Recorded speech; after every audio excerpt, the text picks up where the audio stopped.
A paz do Senhor, meus irmãos, sejam bem-vindos a mais uma aula da nossa querida Escola Bíblica Dominical. E hoje, meus amados, chegamos à última lição desse segundo trimestre de 2021, aqui na classe dos jovens.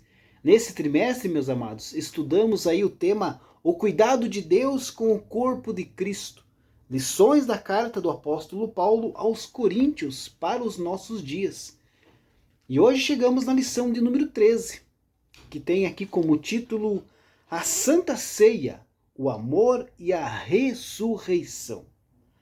O texto do dia da nossa lição, queridos, se encontra na primeira carta de Paulo aos Coríntios, capítulo 13, versículo 8, que diz assim: O amor nunca falha, mas havendo profecias serão aniquiladas, havendo línguas cessarão, havendo ciência desaparecerá. Aqui nós vemos o apóstolo Paulo falando a respeito do amor, né? Que é um dos temas da lição de hoje, né? A síntese da lição destaca que o sacrifício de Jesus na cruz foi o maior exemplo de amor sacrificial. Os objetivos da nossa lição, queridos, é mostrar as orientações de Paulo a respeito da celebração da ceia do Senhor, conhecer o poema do amor e saber aí a respeito da ressurreição e o destino do cristão salvo. E o texto bíblico da lição, queridos, se encontra lá na primeira carta de Paulo aos Coríntios, capítulo 11, do versículo 23 ao 25. 1 Coríntios, capítulo 11, do versículo 23 ao versículo 25. A nossa introdução diz assim: Nesta última lição do trimestre estudaremos a respeito da ceia do Senhor, o poema do amor, a ressurreição e o destino dos salvos por Jesus Cristo, né? E aqui no ponto 1 da nossa lição, há orientações a respeito da celebração da ceia do Senhor. Então, primeiro ponto aqui, vamos falar a respeito da Santa Ceia, né? Da ceia do Senhor. A Santa Ceia, queridos, não é apenas um ato celebrado pela igreja, mas também é uma proeminente doutrina bíblica. Em geral, todos sabem aí como proceder, né? Todavia, poucos conhecem a doutrina, pois depende aí do estudo da palavra. São duas as ordenanças, né, que Jesus deixou para a sua igreja, que se originaram lá no ministério terreno do nosso Senhor Salvador, que é o batismo, né? E que é a Santa Ceia. As duas ordenanças que Cristo deixou para a sua igreja. Com o seu batismo, lá no Rio Jordão, Jesus ali iniciou, né, o seu glorioso ministério, encerrando então com a instituição da Santa Ceia, da sua paixão e morte redentora.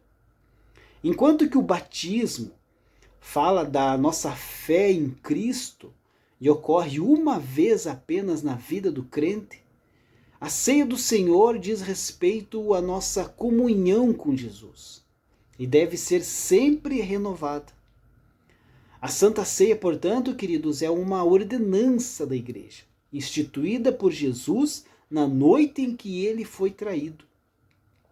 Na Bíblia Sagrada, ela é chamada de Ceia do Senhor e comunhão do corpo e do sangue de Cristo. A ceia do Senhor, queridos, é conhecida pelos evangélicos como uma ordenança, né? Por constituir-se numa ordem dada aí por Cristo aos santos apóstolos. Já os católicos romanos e certas alas aí do protestantismo costumam denominá-la de sacramento. Mas quais são, então, os elementos da Santa Ceia? Os elementos da Santa Ceia são o pão e o vinho, por representarem ali, respectivamente, o corpo e o sangue do Senhor Jesus. O pão, por ser este alimento o símbolo da vida, Jesus assim o identificou-se aos seus discípulos, né? Eu sou o pão da vida. Aquele que vem a mim não terá fome, e quem crê em mim nunca terá sede. Evangelho de São João, capítulo 6, versículo 35. Por conseguinte, Quando o pão é partido na celebração da ceia, meus amados, vem-nos à memória o sacrifício vicário de Cristo, através do qual ele entregou a sua vida em resgate da humanidade caída e escravizada pelo diabo. Já o vinho é identificado na Bíblia como fruto da vide e cálice do Senhor. O vinho na Santa Ceia lembra-nos então o sangue de Cristo vertido na cruz para redimir a todos os filhos de Adão. Sabendo que não foi com coisas corruptíveis, né, como prata ou como ouro, que fostes resgatados da vossa vã maneira de viver, que por tradição recebestes dos vossos pais, mas com o precioso sangue de Cristo, como de um cordeiro imaculado e incontaminado. 1 Pedro capítulo 1, versículo 18 e 19. Portanto, amados, o pão e o vinho são biblicamente o memorial do Calvário. Representam o corpo e o sangue de Cristo oferecidos por ele como sacrifício expiatório para redimirmos de nossos pecados. É a explícita, profunda e confortadora simbologia das Sagradas Escrituras. Quando o cristão participa da celebração da ceia do Senhor, é como se afirmasse, né, que ele está preparado para a volta de Cristo, que reconhece o valor do sacrifício de Jesus, que tem levado uma vida de participação dos sofrimentos de Jesus pelo Evangelho e que espera ansioso pelo seu retorno, com a esperança firme de que estará ceando com o Senhor, contudo não mais em uma terra corruptível, mas em um corpo, nem uma terra incorruptível, em um corpo corruptível, melhor dizendo, que precisa ser alimentado, mas lá no céu, junto com Jesus, naquele grande dia das bodas no céu.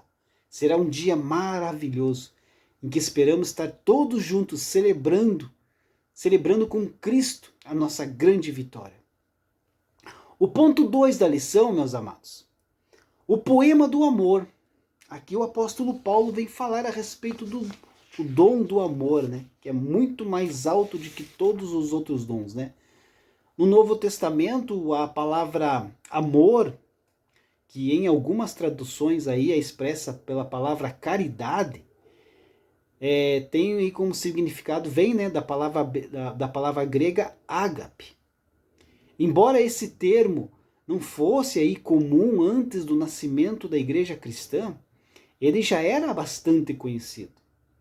A Septuaginta usa aí frequentemente essa palavra e ela foi aí adotada pelos cristãos do primeiro século para designar um amor diferente, tanto do amor eros, né, que é aquele amor egoísta e ligado aos desejos, como também do filia, que é a simpatia natural ou a amizade.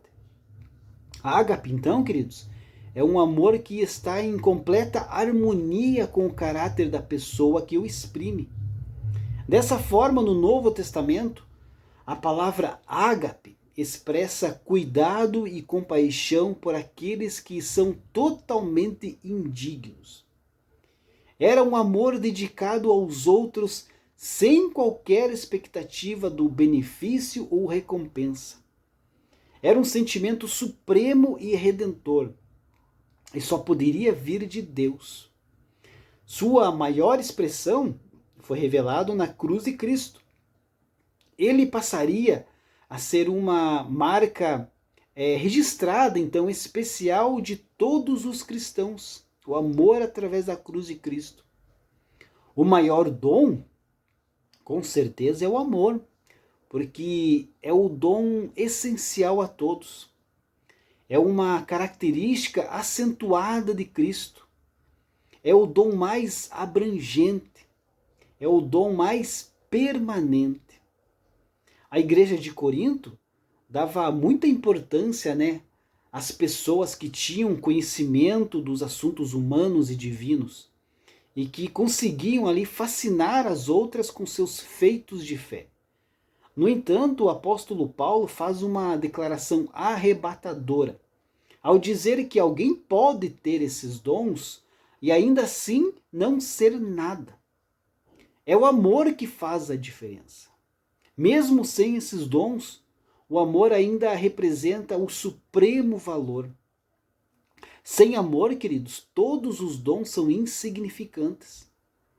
O próprio Jesus descreveu a abordagem básica à vida cristã quando falou sobre o grão de trigo que cai na terra e morre para que possa viver.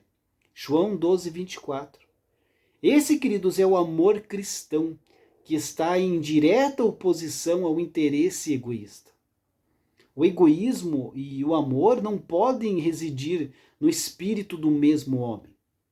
O amor não pode encontrar a sua própria felicidade às custas dos outros. Isso não significa que o homem não deva se preocupar com o seu próprio bem-estar, nem que ele deva se descuidar da sua saúde física, dos seus bens, da sua felicidade ou salvação. Significa sim que o homem não deve fazer da sua felicidade pessoal e do seu bem-estar a principal motivação da sua vida.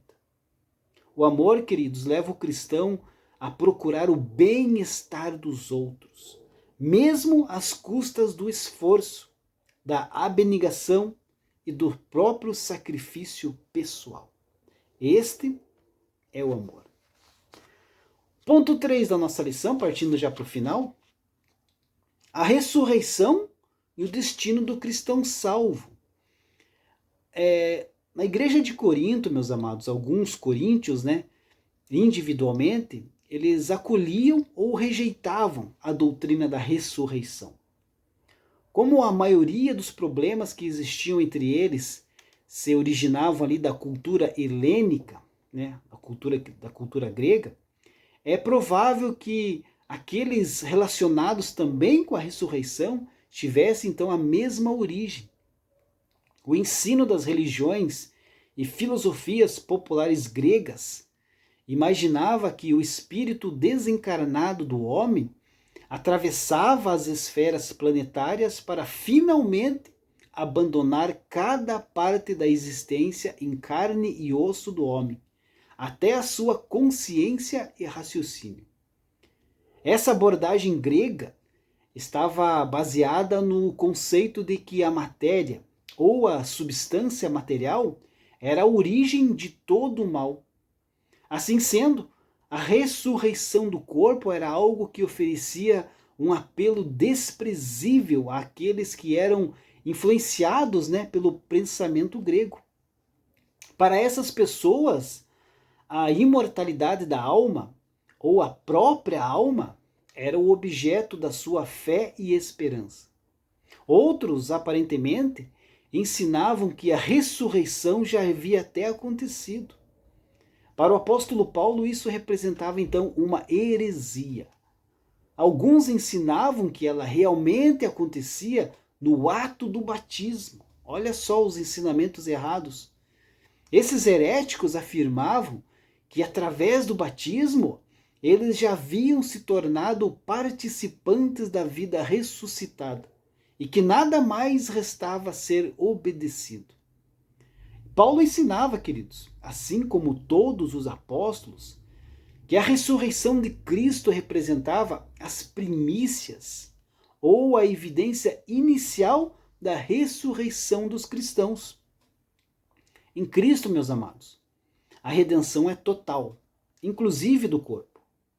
Para a igreja primitiva, a morte e a ressurreição do crente não eram uma libertação do corpo, nem o seu esquecimento em uma grande super-alma. Eles aguardavam um acontecimento futuro que envolvia aí a completa transformação do corpo. Eles afirmavam que a redenção incorporada ia contra uma libertação individual. Paulo reconhece que carne e sangue não podem herdar o reino de Deus. E ele começa a mostrar-lhes o mistério. A ressurreição do crente não é simplesmente uma transição da morte para um estado de beatude e vida eterna. É a mudança do corpo físico para um corpo espiritual, que envolve aí tanto a continuidade como a mudança. O apóstolo Paulo fundamentou toda a sua experiência em Cristo, na esperança de uma ressurreição pessoal. A certeza da ressurreição do crente, meus amados, repousa diretamente no fato de Cristo ter ressuscitado. Paulo já havia mostrado que a igreja é um organismo vivo e que Cristo é a sua cabeça. Se Cristo, que é a cabeça do organismo, ressuscitou, o corpo com certeza também irá ressuscitar. A futura ressurreição dos crentes é tão certa quanto a ressurreição de Cristo. O Cristo ressuscitado representa as primícias da grande colheita de crentes, cuja reunião será essencial para o término da redenção no reino de Deus. A conclusão da nossa lição destaca: nesta última lição do trimestre, estudamos temas relacionados à cruz de Cristo. Vimos que a celebração da ceia do Senhor aponta para a cruz de Cristo. Aprendemos também a respeito do poema do amor, que reflete a sua plenitude no amor oferecido por Jesus na cruz e que nunca passará. E a ressurreição de Cristo, que garante a nossa ressurreição. Deus abençoe a sua vida e até o próximo trimestre, se Deus assim permitir.